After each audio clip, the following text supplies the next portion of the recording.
Lady Liberty, you are the hope we see on your island there, as you lift the torch of freedom that we bear. Hold it high,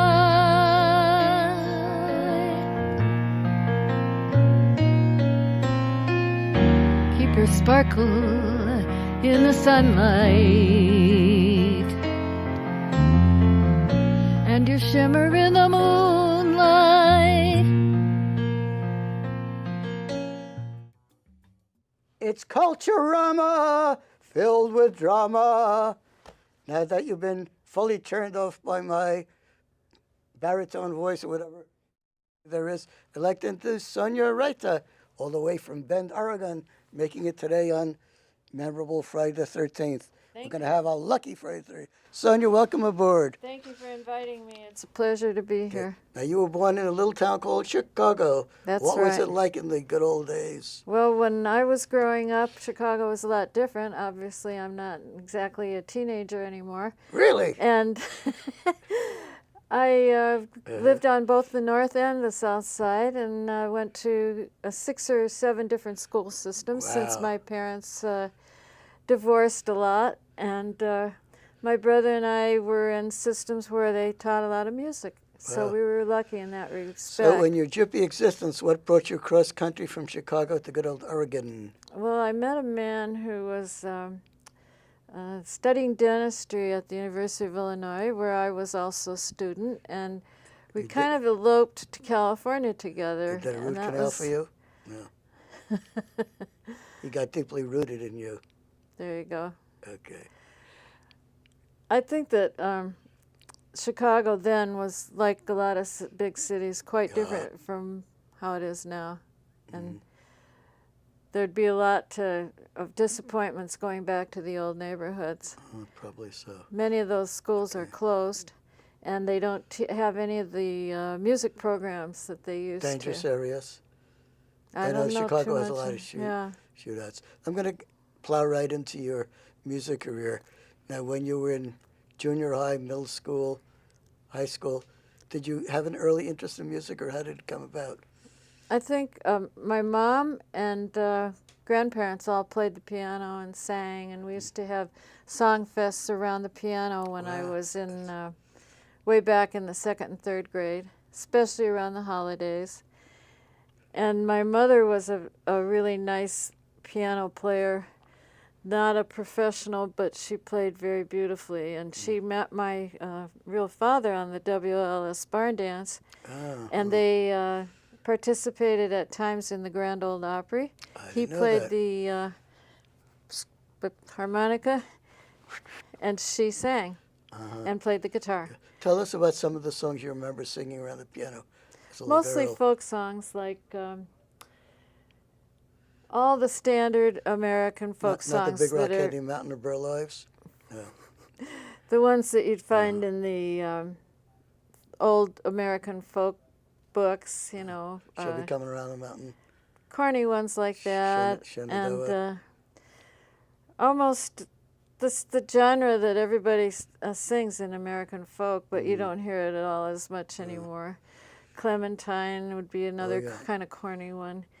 I used to love What Shall We Do with the Drunken Sailor? Early in the morning, hooray, and up she rises, hooray, and up she rises. Hooray, and up she rises early in the morning. Now, you're a soprano. I used to be a very high soprano. Now I'm just a soprano. Not mezzo-soprano, coloratura? What brand? A little bit towards contralto. I did learn something in music appreciation many moons ago. You just wanted to use those words, didn't you? Well, I want to get the concepts behind the words. Otherwise, it's meaningless for our audience out there. But well, anyway. I think when they hear my voice, they can decide if I made it to the high notes or not. Not like in the past. Yes. When I was a kid, I wanted to be an opera singer, but I never had the quite enough range for that. It has to start when you're really, really young, and then be built up by the person taking lessons for many years, as I think most people probably know that. Who were some of the favorite singers and songstresses in your childhood that you wanted to be like? Some of your icons, your role models. Some people still remember Rosemary Clooney. Yes. Come on to my house, I'm going to give you everything. Right. Spaghetti and Rossellini and all that stuff. And Tony Bennett and people who are still around, a few of them. He has the cardiologist song, Left My Heart in San Francisco. There you go. How is your heart today? Still ticking. I don't think they take corpses and cameras here. That's Not good. exactly. That's Okay. good. Okay. So did you ever meet Tony Bennett or?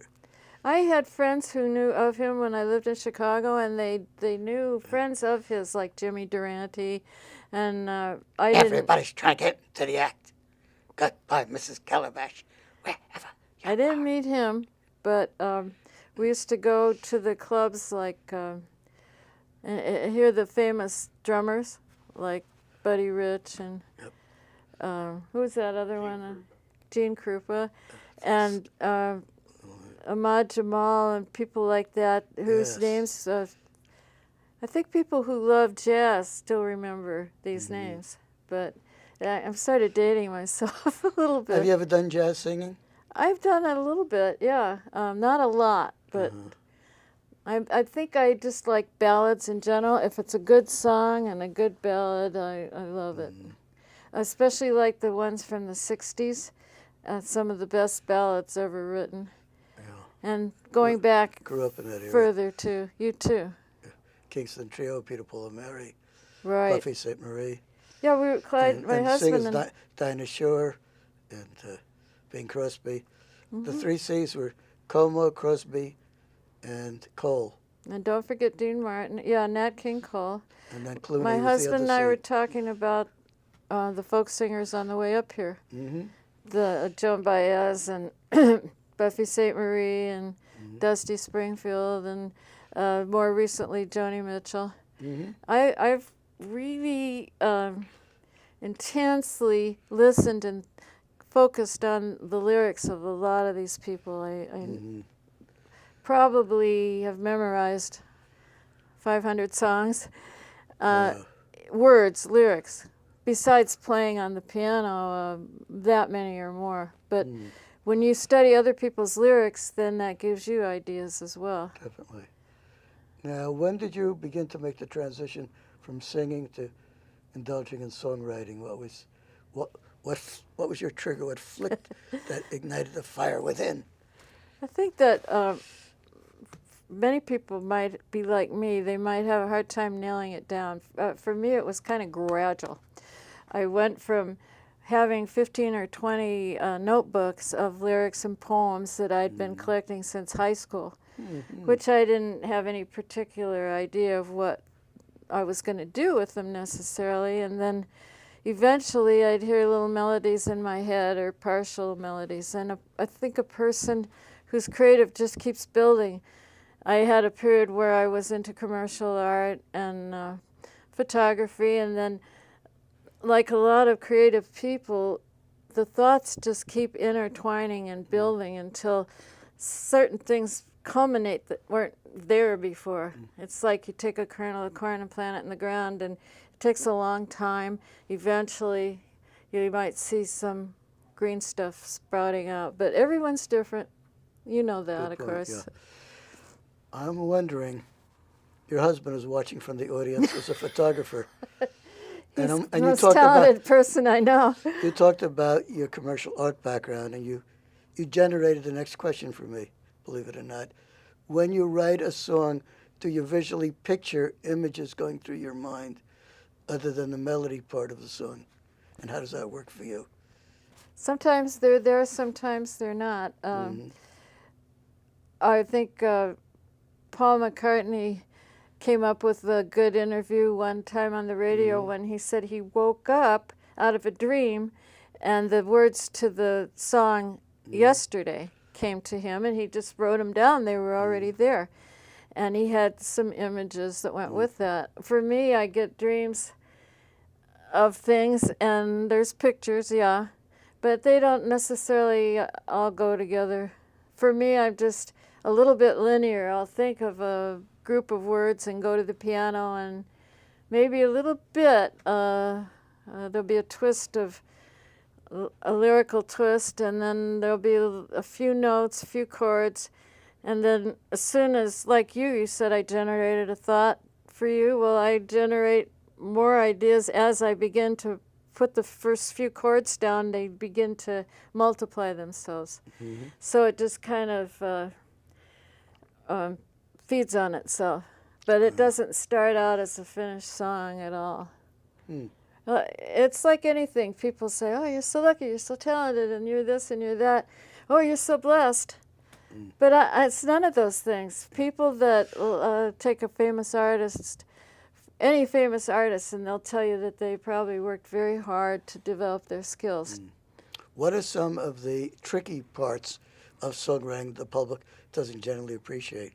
Some of the speed bumps you have to do to assimilate is a good word, to assimilate the little pieces of your jigsaw puzzle together. That's a loaded question, right? Give me a loaded answer, man.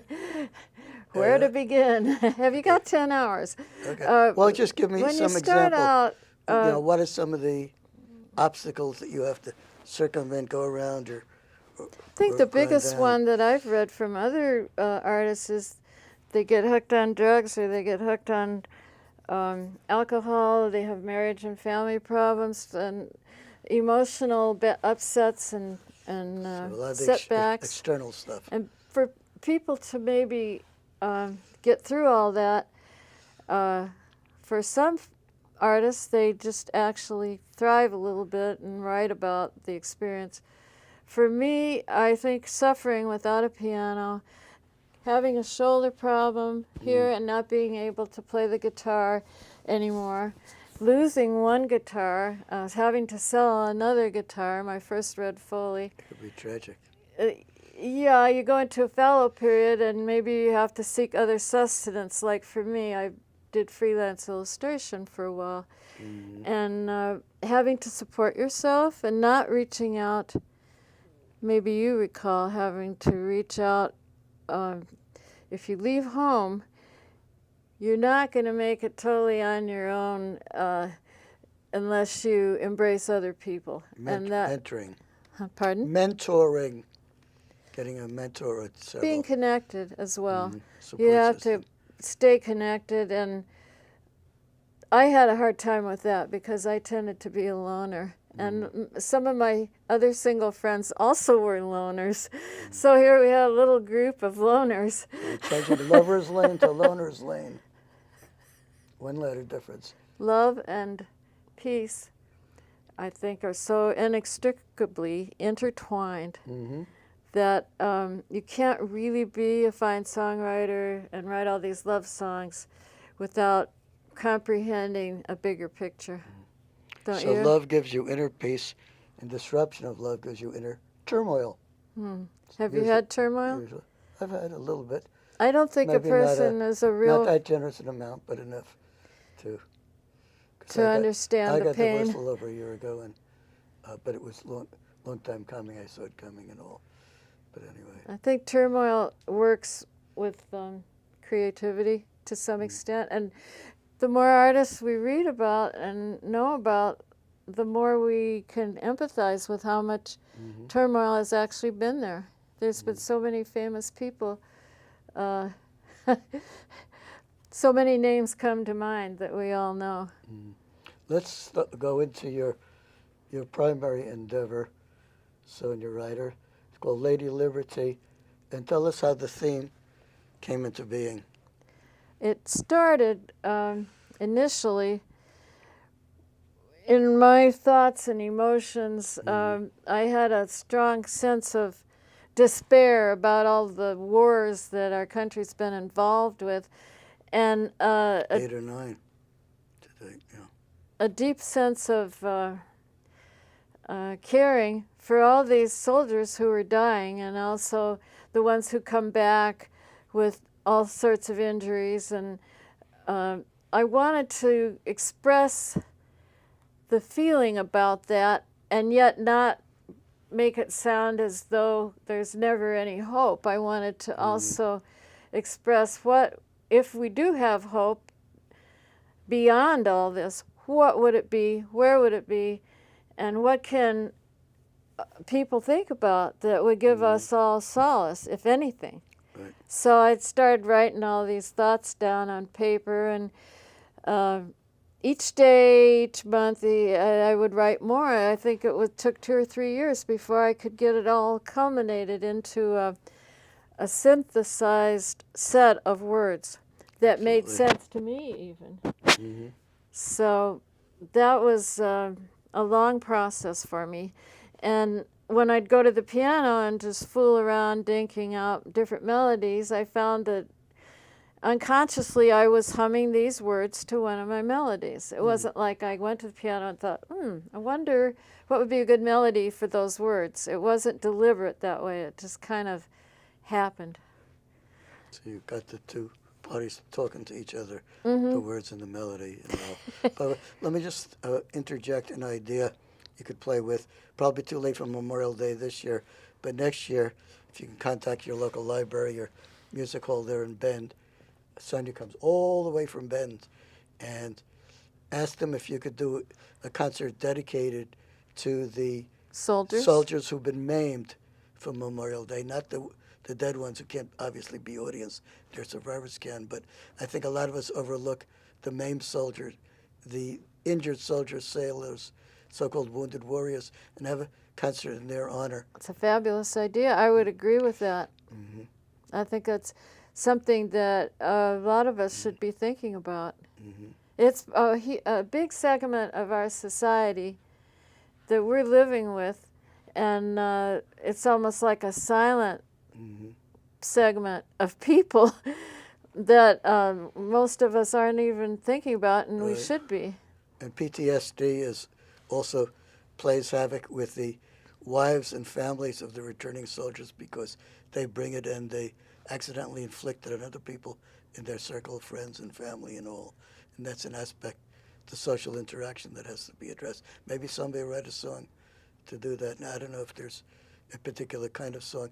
And the other part of that equation is that soldiers and sailors are thought to be macho and fighting and battling and strong and brave.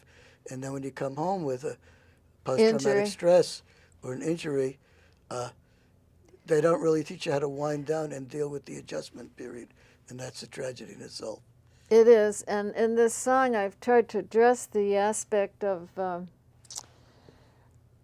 the thoughts and feelings of soldiers when they are away from home, and what it would kind of be like, so that when an average person hears a song like this, like mine, if there is one, I don't know, but something along these lines that I've written, they would have an idea of, oh, gee, I wonder what it would be like to be suffering like that, to be lonely, to be away from home. Have I ever really put myself in the shoes of a soldier? No, I guess I haven't. It's a burden. It would be, and maybe most people wouldn't want to do that. So this sort of forces them into a slightly different state of mind. And at the same time, I'm hoping that it might influence some people to think more about what our government's doing and why we need all these wars. And if war will ever stop, what would it take? And just to contemplate the thought even, I think, is a big deal. Okay. Why don't I ask you initially to recite some of the lyrics so that our viewer friends at home can get the essence of your message, and then you'll try singing little parts of it. But can you recite as though it were a poem some of the lyrics? Sure. It started as a poem. Lady Liberty, you are the hope we see on your island there. Lift your torch of freedom that you bear and that we bear, hold it high. Keep your sparkle in the sunlight and your shimmer in the moonlight. But remember us. We are the ones who fight. we're the ones who carry on your fight and die. Mm-hmm. And that is actually, the introductory sentences are the very essence of what the song's about. Mm-hmm. Okay. Sing a few bars a cappella. Our audience could accept it gracefully. Got your guitar. Lady Liberty, you are the hope we see on your island there. Lift your torch of freedom that we bear, hold it high. Keep your sparkle in the sunlight and your shimmer in the moonlight. But remember us, we are the ones who carry on your fight. We are the ones who fight and die. Beautifully rendered. We wonder when will come an end to this fighting. We are your red, your white, your blue, always true to you, always true to you, always true to you. And then the rest of the words kind of elaborate and build on that thesis. Mm-hmm. Okay, so you're always true to us and you fight and die. We get that part. Now where does it go from there? So that's where my brain had to start inventing a little bit more. Like when a film producer creates a movie, maybe he says, oh, this is going to be about a couple in love, and we're going to have in the background a big war going on between two countries. Okay, the audience says, so what? You know, what happens after that? What happens with the couple? What happens with the battle?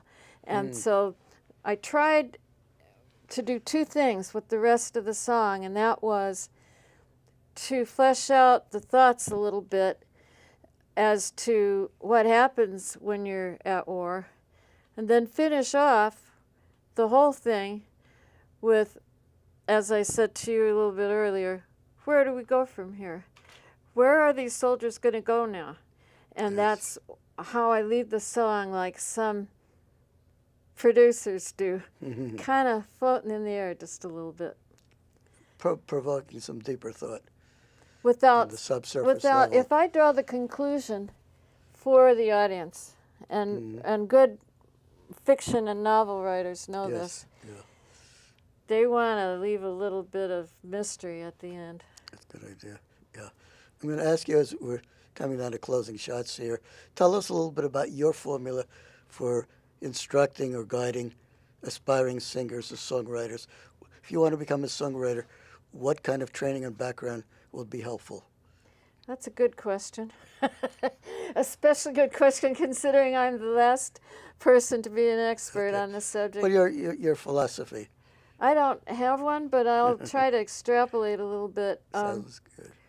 I think the first thing is passion for your thoughts, your feelings, and your desire to get your message out. Amen. If you don't have a message, you ain't going to write much of a song. You can write a song like I did when I was 10 years old, but I hated the song. It didn't have much meaning to it. It was about wandering around, leaving home, and then going back home on a horse because I wanted to be a cowboy. I mean, you have to have something a little more provocative, and until that happens in your own life, you can be a songwriter all day and night. But my husband Clyde and I were discussing this. You can write a lot of corny stuff, and there's been a lot of country, western, hokey, and other categories of singers. How many of those songs will ever be remembered? And will my song be remembered? Maybe. If you want to write a song that people are going to remember, just come from the heart and get together with other songwriters. You better know how to play an instrument or find someone who does. You're not going to be able to stand up there and sing a cappella and make much of a career out of it. And attach yourself to as many professionals or at least 2 or 3 good ones like I did with my music schools and my singing partner. Good, yeah. I'm going to ask you, we have just about a minute left. Tell us a little about the actual record you did and where people can obtain a copy of it. So this is your pride and joy. Thank you. It represents a lot of work. My husband was the producer, Clyde Keller. Where to go to get it? They would come to go Website. on YouTube to hear it. Sonja Reiter, Lady Liberty is what you put in your search engine window. And you can come on Facebook to me, same name, and request any information or a copy, and we'll be happy to accommodate in that respect. I wanted to just mention, if there's another extra minute. For about 10 seconds. 10 seconds? We appreciate your interest, and we certainly hope that you will come and visit us. Thank you. Okay, thank you. Have a musical future. Bye now. Thank you.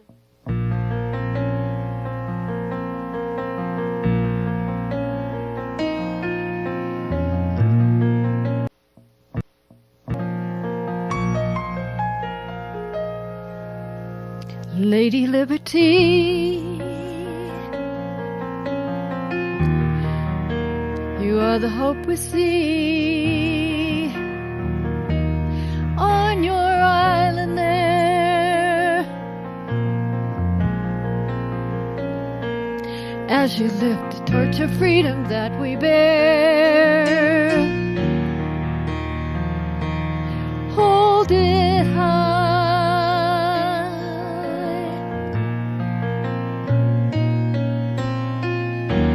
your sparkle in the sunlight and your shimmer in the moonlight.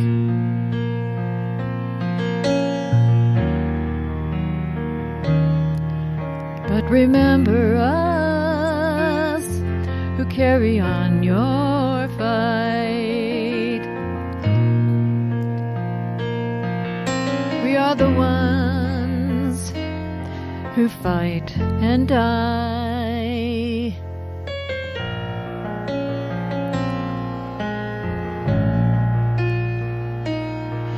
We wonder when will come an end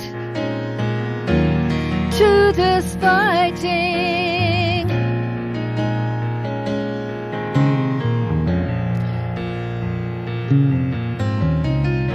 We're your red, your white, your blue, always true to you, always true to you, always true to you.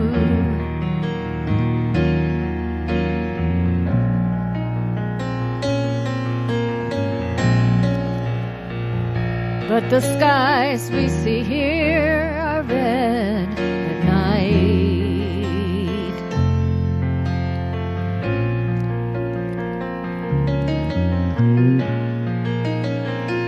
What has happened to old memories of clouds so white?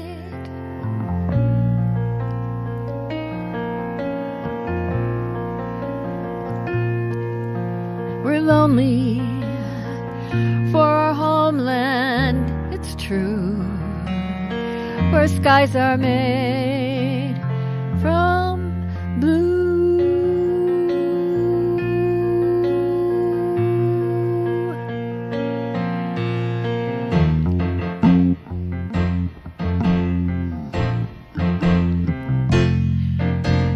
We are your soldiers on the ground, your sailors on the seas.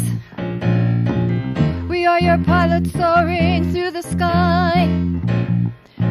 Remember us with your prayers, please. We are your coast guards on the shore and sailors on the sea. We're all of these and so much more.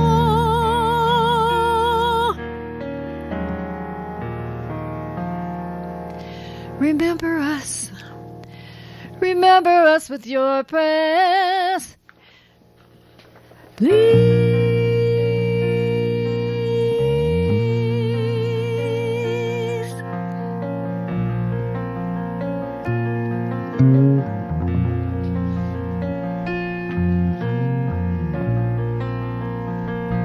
We ask them when we're coming home, but no one tells us when. They just say by and by. We ask them when, but they just say by and by.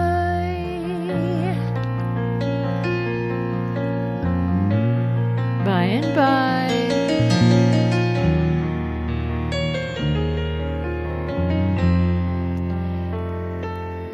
By and by.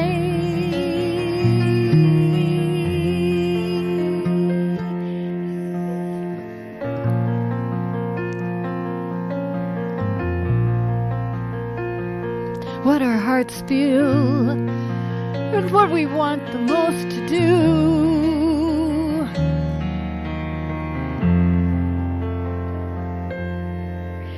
is be returning back to you.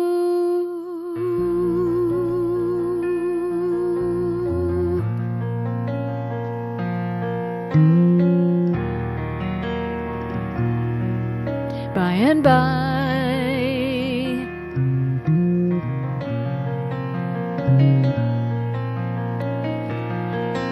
By and by.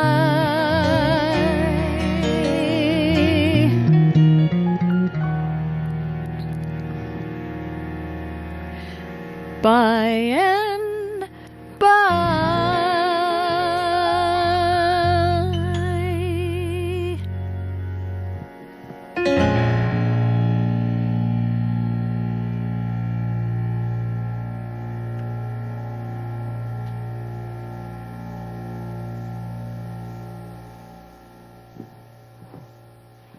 Thank you.